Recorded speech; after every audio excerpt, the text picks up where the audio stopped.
Hello, my name is Ethan Chang, and today I'll be presenting an argument involving the relationship between mental illnesses and technology. So first of all, I want you to look here. Devices, huh? Well, this is pretty much what we see every single day. Technology, as it's dominating our world right now. Technology. We can see this everywhere, and it takes many different forms, including tablets, laptops, computers, etc. It can do many different things, including allowing us to communicate in longer distances, allowing us to record events, and most importantly, it continuously evolve and has the potential to do so many unique and important things in our society, such as solving problems like the ones I'm going to be addressing today, mental illnesses. Mental illnesses refers to a wide range of mental health conditions that can affect a person's mood, thinking, behavior, and social interactions, and include things like schizophrenia, bipolar disorder, and ADHD. Mental health conditions are believed to be caused by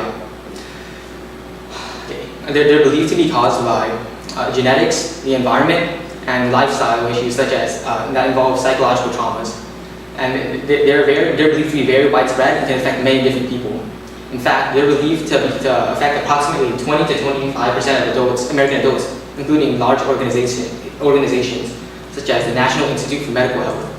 They're also among the U.S.'s top 10 causes of disabilities, showing why this is actually a really big issue. So with all of this in mind, let's leads us to the question. Does technology, what kind of effect does technology have on mental illnesses? Does it have a beneficial or detrimental effect? In order to address this issue, I'll be looking at two different perspectives. The patient's perspective, the people who will be getting affected by the mental illnesses, and will be affected by technology as well, and the researchers who will be using it to study mental illnesses and to find treatments for them. But before we get into all of this, we want to make sure we're even able to make this kind of connection in the first place by making sure they connect the stimulus sources. The first article I connected with was the extrasensory perception article, which was mostly about the advancements of sensors, or technology, and how that improves the lives of people. I used that idea and brought it into the whole technology aspect, and the fact that the idea that it improves lives, I changed that around to how it solves people's problems, which is pretty much the same as improving lives anyways. The second one was the Looking Glass House, which I related to the problem of mental illnesses as I was reading it. It was about Alice and her weird fictional life. However, if we were to view this in a non-fictional point of view, we would notice that Alice has these weird experiences, like weird interactions with her family, weird interactions with cats, and hallucinations, which she sees weird things in the mirror or the Looking Glass House. This actually all seem to exhibit symptoms of a mental illness such as schizophrenia or psychosis, finally allowing me to make this mental illness connection. So now getting back to the argument, I'm addressing my first perspective, the patients. Mental health problems are actually caused by a wide variety of things, and with the most important problem being people not actually receiving that in the first place. And this can be due to a variety of reasons, with the most important one stated here. However, if we were to get rid of the ones that we couldn't actually treat, we notice that the ones that are left actually have something in common, that they can all actually be fixed by implementing technology into the delivery of mental illnesses. And the best way, I believe, we can implement this is through apps. These apps, being mobile and having many connections, can allow patients to research things on their own and to make calls or long distance communications with people if they ever need help. Some apps have actually proven to be able to recognize behavior changes with the sensors embedded inside them, which again relates to the extrasensory article, in order to determine any behavioral changes and, if needed, to send signals to the mental health counselors in order to notify them to come over and help them immediately.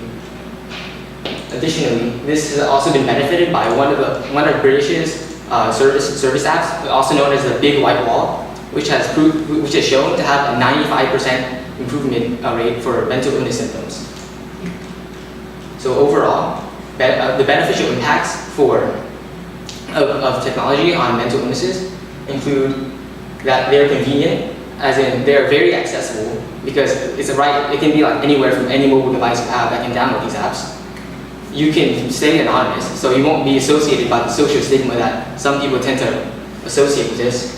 They're cheaper because, again, they're free apps. Sometimes maybe you have to pay, but usually they're not that much. Overall, they provide consistent treatment to everyone. and they could be a good introduction to mental illness treatments.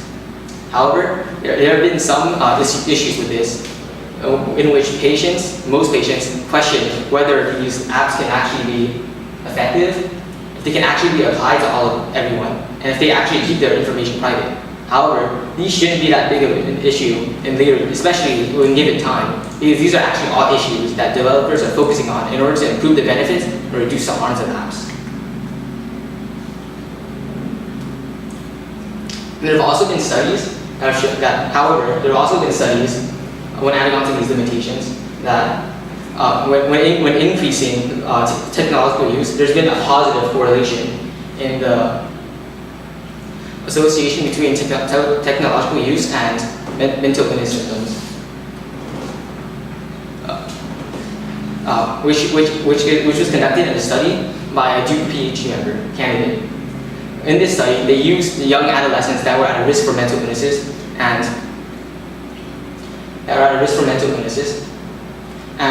exposed them to different amounts of technology for varying amounts of time, and they noticed this trend.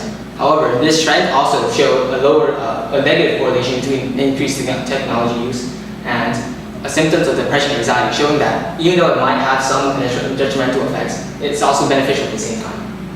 And this is best explained by a quote by authors. This finding makes sense when you think about how kids are commonly using devices to connect with peers and social networks, explaining that people are actually using technology to connect with others and not just isolating themselves.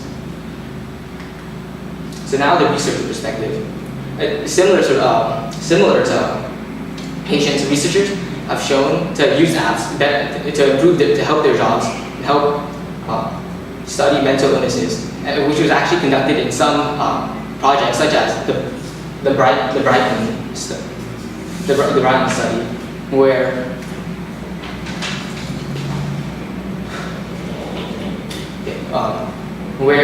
Dr. Patricia actually gave mental illness treatments to others through apps, and this ultimately showed that the technology, such as the form of apps, can actually help in the delivery of treatments and help researchers gather information better, as they don't have to actually go and talk face to face with one person. They can actually gather data from the multiple people who are using those apps. Other ways people have shown to use this are through passive symptom tracking, where the sensors in the devices collect data and find out the person's current condition, and if it's something bad, they can get help immediately if needed.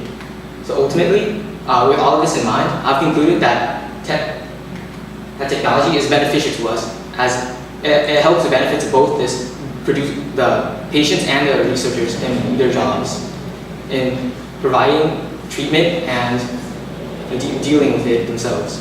And here are my sources. So I have two questions for you. So how did you handle the differing perspectives in order to reach your conclusion? So when I first researched this, I obviously knew I wanted a patient perspective, because they're the ones who are affected by the mental illnesses in the first place, and I would definitely want to know how they would benefit or be affected by implementing technology, which I found, of course, to be with apps, and how that can be very easily accessible and solve most of their problems. And then when I moved on, I thought just addressing this perspective wouldn't really be good overall. But then I thought about the researchers who would actually be conducting the research, because obviously research is really useful for making research, for conducting research, as shown by all of us making these presentations in the first place. So I found out ways that they could actually use it to focus on their specific field and move on from there. Okay. So what additional questions emerged for you, and why are those questions important? So at the very beginning, I actually thought that I actually did believe that technology was very beneficial, and I didn't really think about the detriments that much, because I couldn't really think of that much. But as I was going on, I found a few studies, as shown before, that showed some correlation that technology actually did cause some detriments, and that made me question what other detriments could there be.